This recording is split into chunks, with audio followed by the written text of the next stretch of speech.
All right then, timer says it's time to start, so we're going to do that. So hello everybody, thank you for coming to this session. It's really nice, really good to see all these happy smiling faces.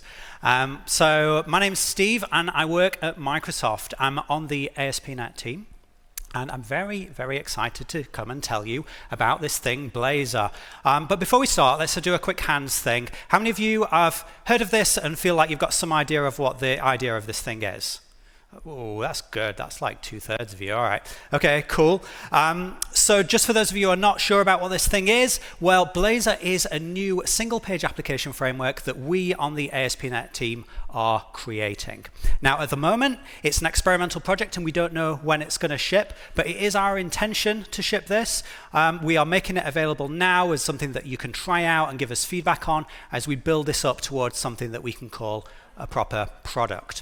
Okay, but with this talk, let's just set our expectations. So in this talk, my goal is not to give you a sort of step-by-step tutorial to like how to do lists and grids and things like that in Blazor, because honestly, you can just find that information on the web. That's boring. What I want to show you is a little bit more about why we're doing this stuff, like what is actually changing in the technology landscape that gives rise to this new thing. Why should there be a new thing? Why do you care? And how does it actually work on the inside? That's what this talk is really going to be like.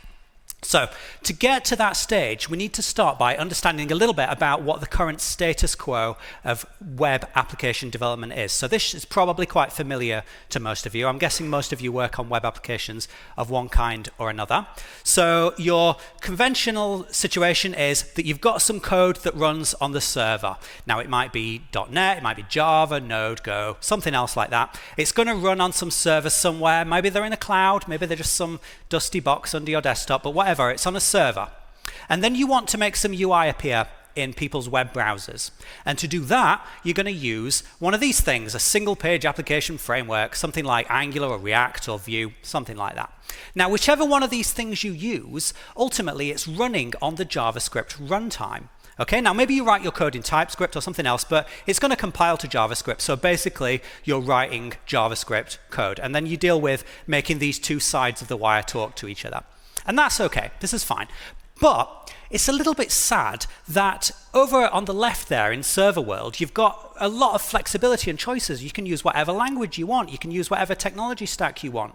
But when it comes to the browser side of the world, you're limited to things that basically look and feel like JavaScript. That's a bit sad. Wouldn't it be nicer if we could write code in any language and run it inside the browser? Well, that's why this new standard WebAssembly has emerged. It's not really that new anymore. It's about 2 years that it's been out and available now. It's supported in all current browsers, all desktop browsers, all mobile browsers. They're all supporting this. And in case you're not familiar with what it is, well, I'm going to show you in some detail later. But for now, let's just say it's a bytecode format. It's something that you can compile to, like Java bytecode or .NET bytecode. You can compile to this from any language that supports compiling to WebAssembly, and then you can run it inside your browser. And this allows us to bring other languages into the browser. Okay? So if we've got that, if we've got WebAssembly, then maybe that means we could run .NET on top of it. And if we had .NET running inside a browser, well, that leads us on to Blazor. Blazor is our UI platform running on .NET inside a browser on WebAssembly to allow you to build rich web UIs in a hopefully more productive and pleasant way than you've done before. So why would anyone care? Why would you want to write your web UI in .NET? Well, there's potentially quite a lot of benefits, and I'm going to go through some of them, but you don't really just want to hear me talk. You want me to actually show you some of these benefits in practice. So let's do some demos, okay? Let me create a bit of a Blazor application, and I'll talk you through some of these advantages that we can potentially get, starting with the use of the C# language. Okay, so I'm switching over into Visual Studio here, where I've created a project already, and I'll show you some of the code in it in a minute, but let's just start it running inside my browser here. And you can see that this is a pretty normal dashboard kind of application. It's got a few different pages in it. I can go backwards and forwards. That's client-side navigation. We're not making new HTTP requests to the server when I do that. We've got some static content. We've got an example of this counter thing that just counts how many times you click on a button, which is, kind of dull, but, it shows you something. And then we've got this fetch data page, which is an example of making an HTTP request to the server to get some data and then rendering that as an HTML table. So, classic single-page application, the sort of thing that you would normally build with React or Vue or Angular, something like that, that would run on the JavaScript runtime. But in this application, there is no JavaScript at all. So to prove that, let's have a look at some of the code that's in there. And we will zoom in a little bit so we can see it. And you'll see what we've got in here is we've got some CSS, some HTML, we've got some CSHTML files, which are Razor files. You might or might not know that, depending on whether you've worked with ASP.NET before. I'll show you that in a sec. And at the bottom here, we've got these C# files. So this is a pure .NET application, which we're compiling and running on top of WebAssembly inside the browser. Okay, but what does this really look like? What are all these CSHTML files? Well, each one of these CSHTML files is a component. So Blazor follows on from a very similar architecture that you'll see in most modern SPA frameworks today, where the entire UI is constructed out of components.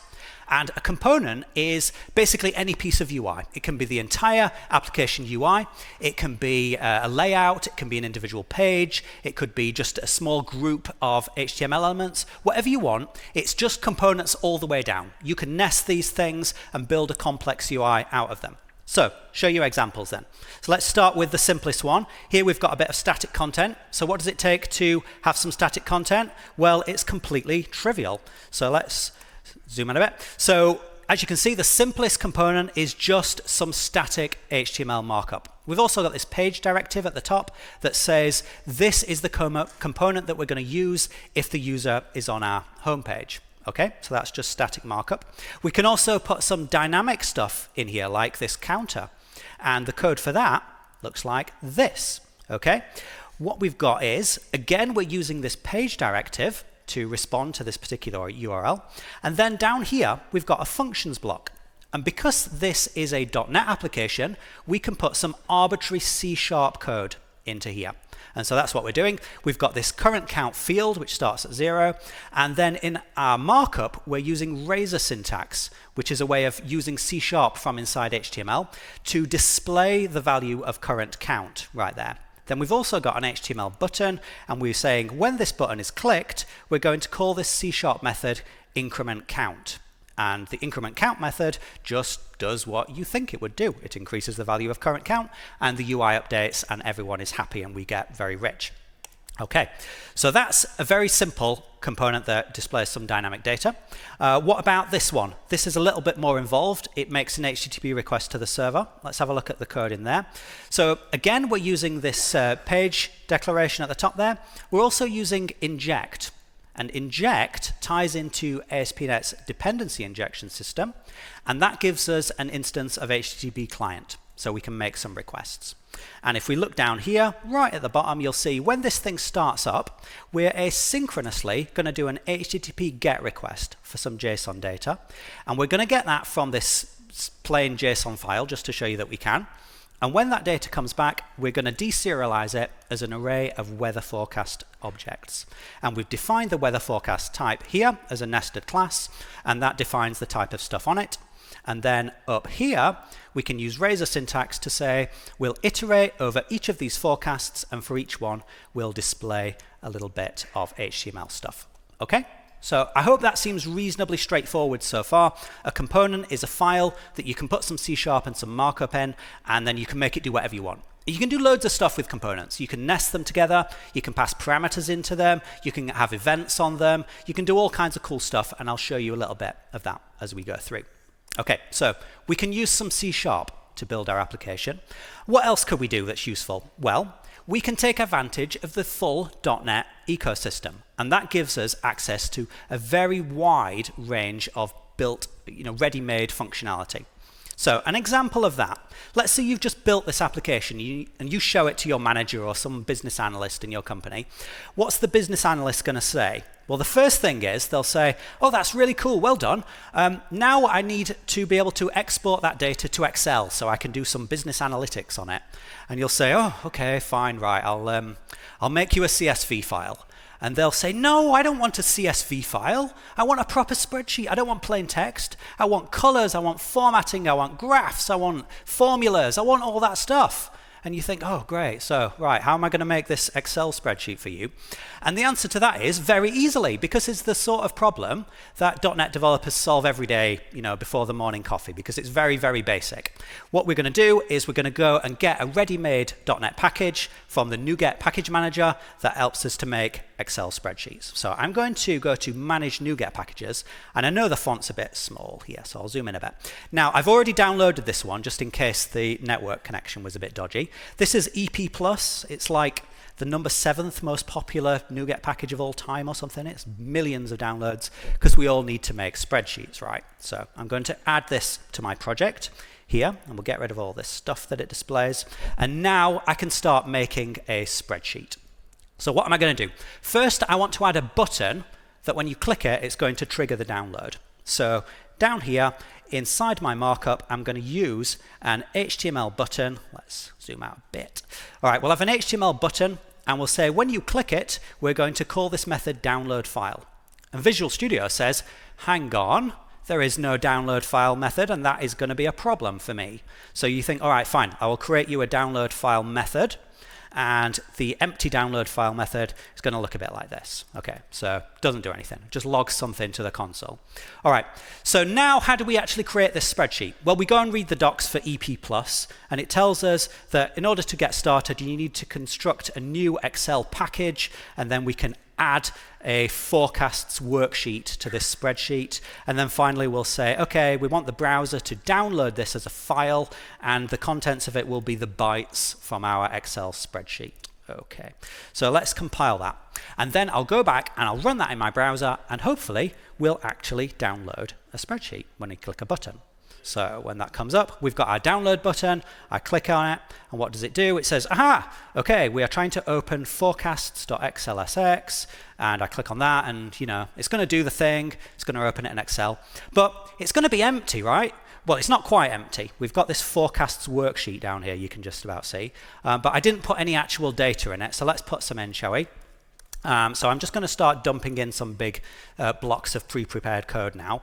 Firstly, I want to insert the actual data with the weather forecast. So I'm going to say, starting from this particular cell, I'm going to use a C# link expression to pick out what data I want. And I've got access to the full C# language, so I can use things like where clauses and things like that if I want to. But I don't. I just want to get all the forecasts data, and I want to put it all into my spreadsheet. Okay? Now, just to show that this is a real spreadsheet, let's do some fancy things. Let's do some conditional formatting. So we want the colors of the cells to vary between sky blue and red, depending on the temperature that we're displaying in that row. Okay, what else do we want to do? Well, I'm going to put in a formula.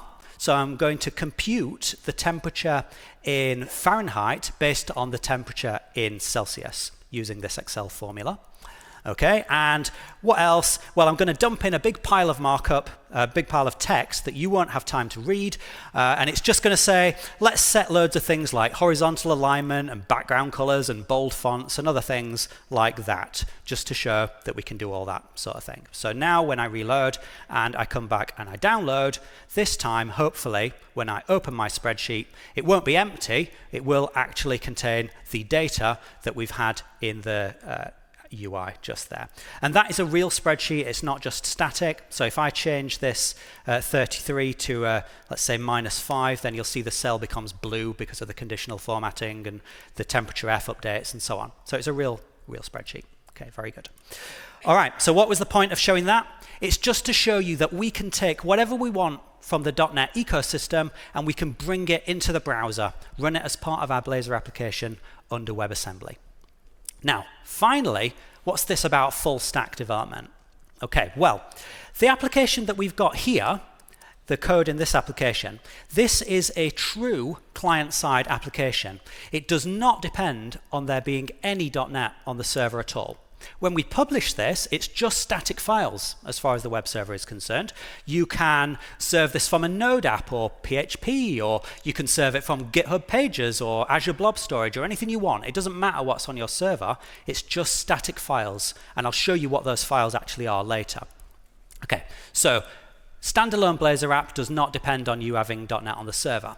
But what if you do have .NET on the server? Are there potentially some benefits to having .NET on both sides of the wire? Well, yes, there are. Let me show you. So I'm going to create an entirely new Blazor project right now. So I'm going to create a new ASP.NET Core web application, and I'll give it the exciting name Web Application 181. There, you see I create quite a few of these things. And we can pick which of the many templates we want to use. We've got 3 built-in Blazor templates. We've got the standalone client-side one that I just used for the previous demo. We've got this next one which hosts it on a .NET web application backend, which I'm going to show you now. And then finally, we've got this mysterious server-side one we'll get to later on. Okay, so what does it mean to create a Blazor ASP.NET Core hosted application? Well, when you create a project with this template, you don't just get one project, you get 3. Okay, what are these 3? Let's have a look. We get a client, a server, and a shared project. The client is the same thing we just saw before. It's a set of Blazor components, and it runs under WebAssembly inside the browser. The server is a regular ASP.NET Core server, and we can put API endpoints on that, or whatever else we want to control what's actually going on the server. But the most interesting bit is the shared class library. And this is very simple. It's just a plain C# class library. But the cool thing about it is that it is consumed by both the server and client projects. So any code that you want to share between server and client, you can put there in the shared project.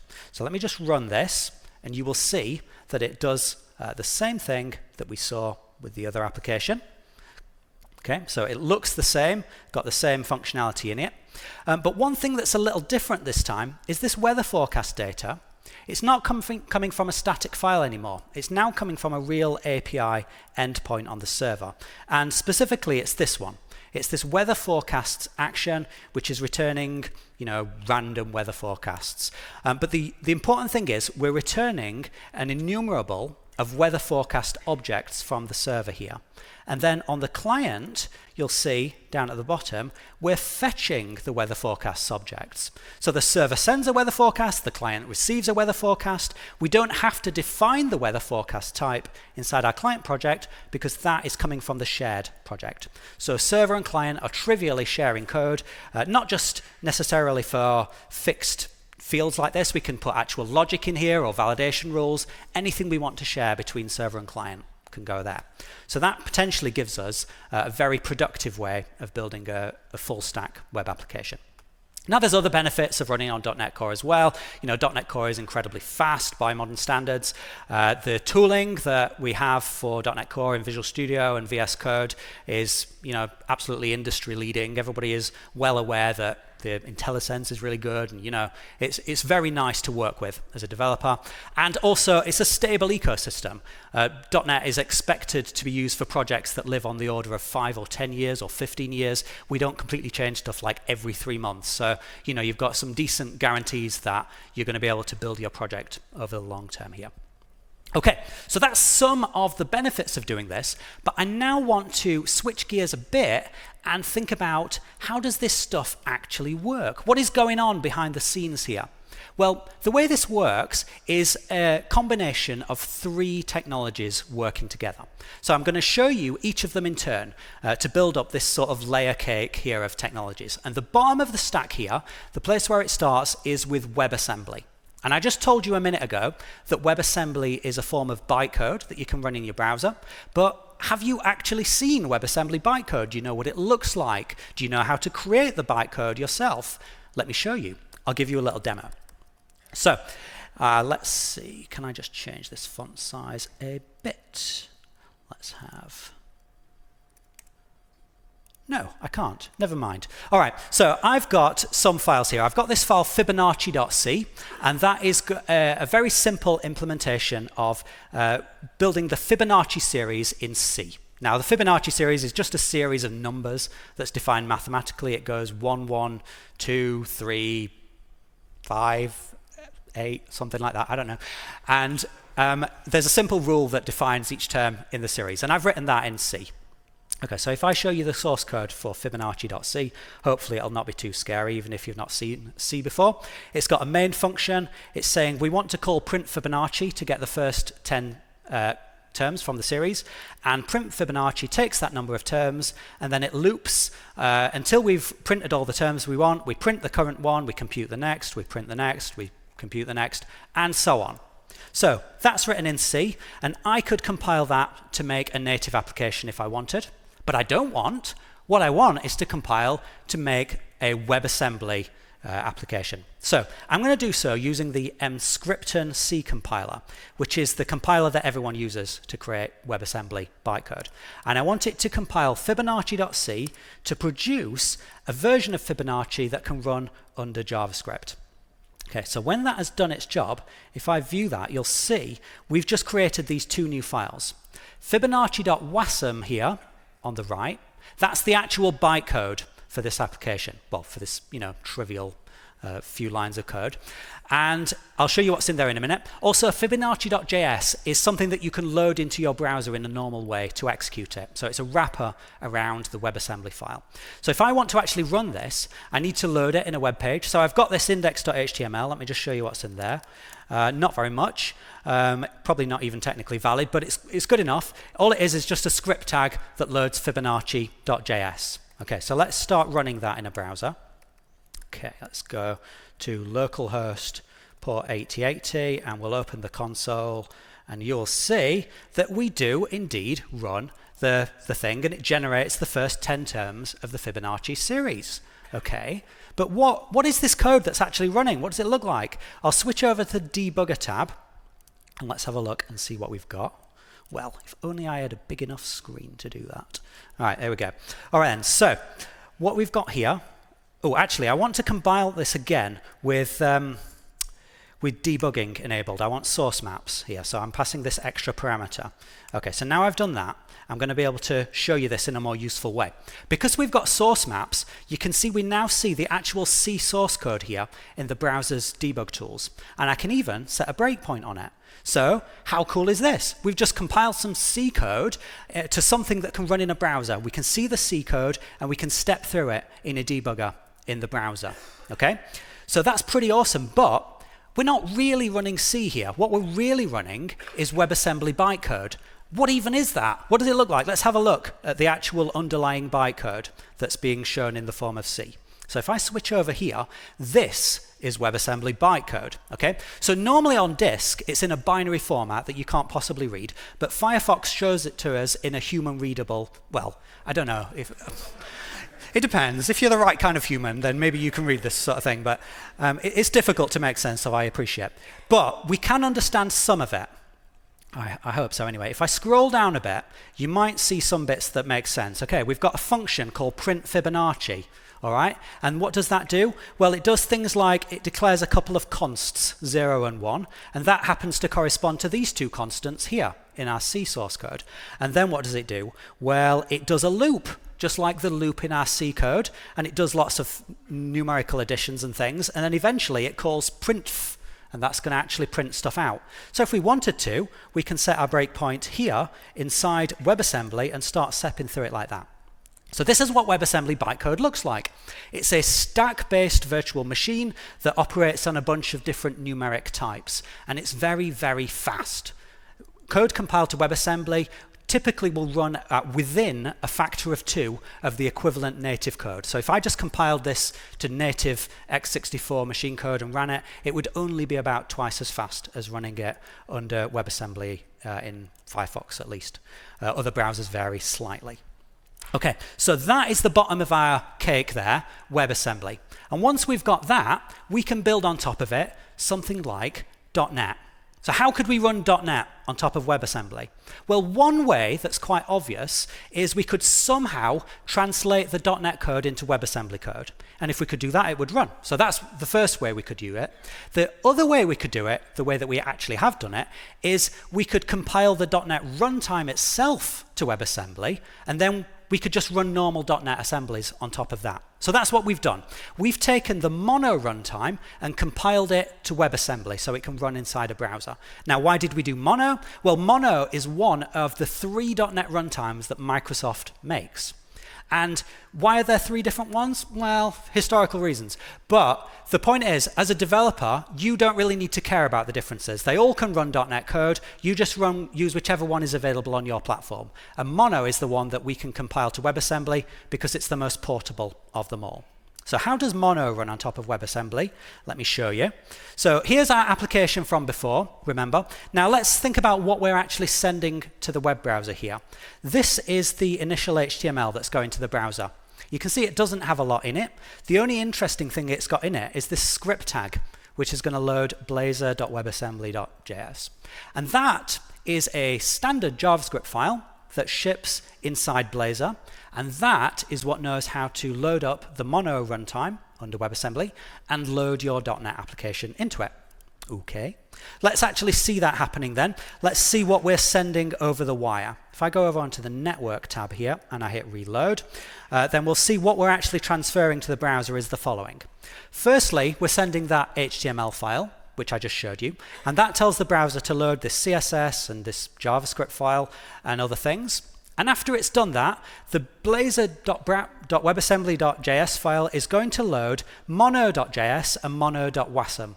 And that is what we get when we compile mono to WebAssembly, the WebAssembly bytecode and a JavaScript wrapper around it. And so that can then start running inside the browser. And when we've got that, we can load some .NET assemblies into it. So that's what we're doing here. We're loading the excitingly named Web Application 181 Client DLL, and that has got all these other dependencies, system.core, system.dll, blah, blah, blah, blah, blah. We load all these into the browser, and they can just run. These are normal .NET assemblies, nothing special WebAssembly about them. It's just regular assemblies that we can load and run under mono. So you might be thinking, okay, but you're loading an entire .NET runtime into a web page. This is going to be like 100 megabytes or something. This is insane. So how big is this web page anyway? Well, it is this big. It's 1.95 megabytes, which is pretty small for an entire .NET runtime and the libraries we need to run our application. On the other hand, it's kind of big for a web page, right? 2 megabytes. So yeah, we're aware of that. And our goal is to make this as small as we can, obviously. We think we can make it quite a lot smaller than that, but this is as far as we've got with the optimization so far. In a lot of cases, it's not going to make any difference to you for something like an intranet application, but obviously for a public-facing internet application, it's something you want to bear in mind. Okay, so that's mono. Finally, the top and most delicious layer of our cake is Blazor itself, and that is the UI stack that's designed to run on WebAssembly. Okay, and I've already shown you a bit of Blazor code. For example, I showed you this counter here. But again, how does it actually execute? We can get the idea that this is .NET code, so it can run under mono under WebAssembly, but what is all this stuff? Like, how does this execute? This is text. You can't execute text, can you? So what are we doing here? Well, the answer to that is that the Blazor compiler converts this stuff into a .NET class that can execute. And if you want to see the class itself, I can show you. It goes into this hidden top secret location that no one knows about, and this is what actually gets generated. It's a class, which in this case is called counter, because that's what our file is called. And if we scroll down a bit, you'll recognize some parts of it. So that's the code that we just wrote, and that just gets dumped straight into the middle of your class. And then as for this markup up here, what we do is we translate that into a bunch of rendering instructions. So it's not just a big old string here, it's a set of instructions to do things like open an element, add some content into it, open an element called button, put an attribute on it, and so on. So what's happening at runtime here is every time we want to render your component, we render it to an in-memory data structure that represents the UI tree. We call it a render tree. This is a similar technique that many other SPA frameworks use. Instead of operating on the DOM directly, they operate on a data structure in memory. And then every time your component renders, we can diff the data structure against the previous version for that one. And we can figure out exactly what's changed in the UI, and we can apply the minimal updates to the diff, to the DOM. So if I go over here and when I click this button, the only part of the UI that's getting updated when I click this is that text node there with the 3 on it. So it's very, very efficient in terms of how we actually update the UI. Okay.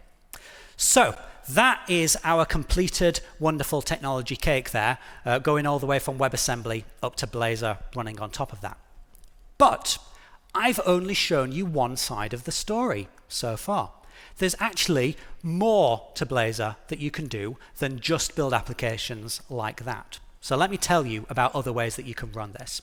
So what I've shown you so far is how we can have a browser and we can have Blazor running inside of it on top of Mono, on top of WebAssembly, and then we can do all the UI executions, we can build the diffs, and we can apply the DOM all entirely inside the browser. And that's a true client-side application. But this architecture is very flexible. Because we've got this separation between how the UI updates are computed and how they actually get applied, we can restructure the application in some interesting ways. For example, what if we were to take Blazor out of the browser and run it on your server in the cloud instead? And then when it comes to actually displaying the UI in the browser, we could compute those diffs on the server and send them to the browser over, say, a WebSocket connection. It could apply the UI there, and when there are events, it can send them back up into the server, and this cycle continues. So this is a method that we've called server-side Blazor, or to give it its new name, Razor Components.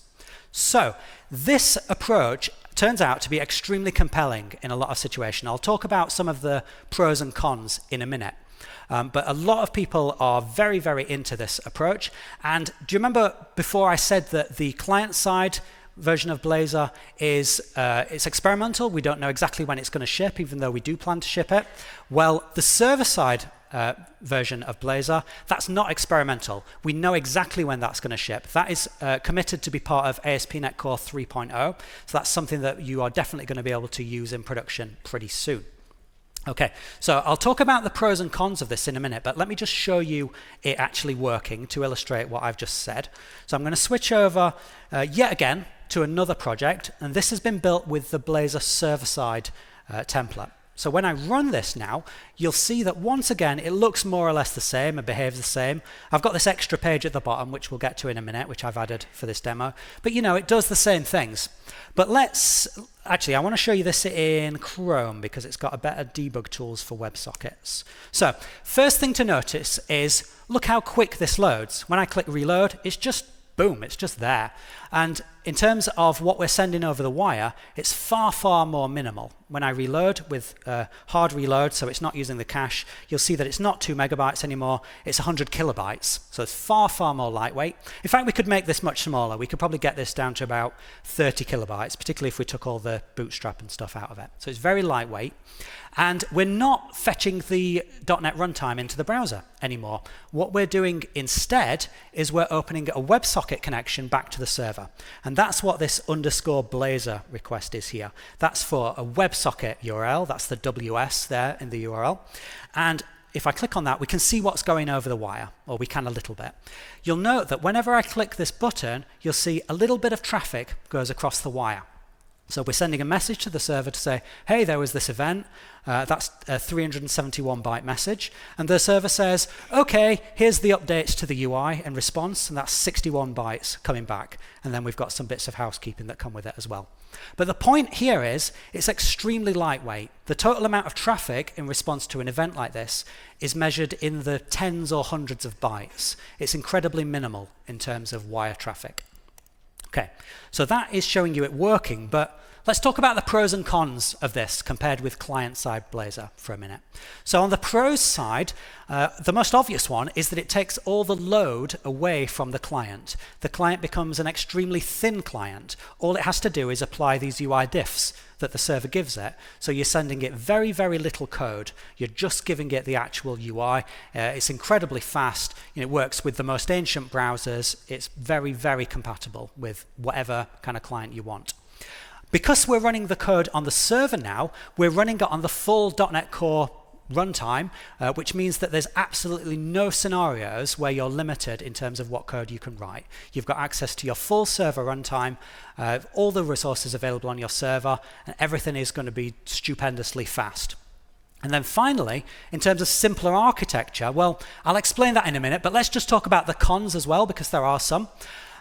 Because we're depending on the server now for every single UI update, this application cannot work offline. The client-side one can work offline. It can be a PWA or something else like that. But the server one cannot. It's using the server for every UI update. The other main drawback is latency.